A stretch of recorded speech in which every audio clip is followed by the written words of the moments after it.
Question में बोला है √3 एक अपरिमेय संख्या है, तो अपरिमेय है तो हम इसका अपोजिट मानेंगे, माना √3 एक परिमेय संख्या है। अगर परिमेय संख्या होगी तो √3 को हम a/b में लिख सकते हैं। तो जहाँ a और b क्या है, पूर्णांक है, और b इज नॉट इक्वल 0। आपको पता है परिमेय संख्या प्लस की भी होती है, माइनस की भी होती है, 0 भी होता है, लेकिन b is not equal 0, b 0 नहीं होता है। और a और b सहअभाज्य, सहअभाज्य का मतलब है इनका जो HCF है वो कितना आएगा, सिर्फ 1 आएगा।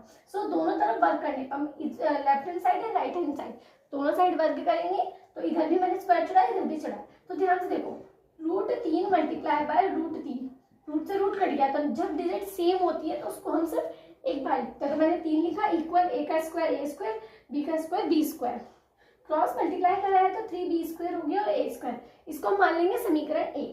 अब ध्यान से देखिए, जो a स्क्वायर है ये किससे डिवाइड होगा, 3 से, तो हम लिख सकते हैं a स्क्वायर 3 से विभाजित है, तो a भी 3 से विभाजित होगा, तो a का मान मिल गया मुझे 3। मैंने यहाँ पे जो c लिखा है, c एक कांस्टेंट, एक अचर संख्या है, ठीक है।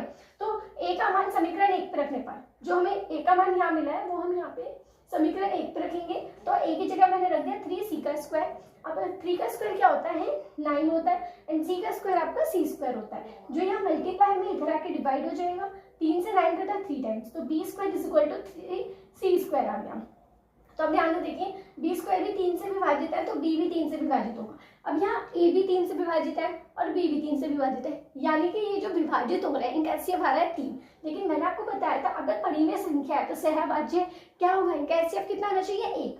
तो a और b दोनों 3 से विभाजित है, अतः ये विरोधाभास है। यहाँ अगर 1 आता तो हम कहते हैं परिमेय, लेकिन 1 नहीं आया, 3 आया है, इट मीन्स ये विरोधाभास है, हमने इसका गलत माना है, तो इसीलिए √3 एक अपरिमेय संख्या है। तो ये बोर्ड एग्जाम के लिए सबसे इंपॉर्टेंट टॉपिक है, पेपर में आ सकता है, आप स्क्रीनशॉट ले लीजिए, जिससे आपके यहाँ से पूरे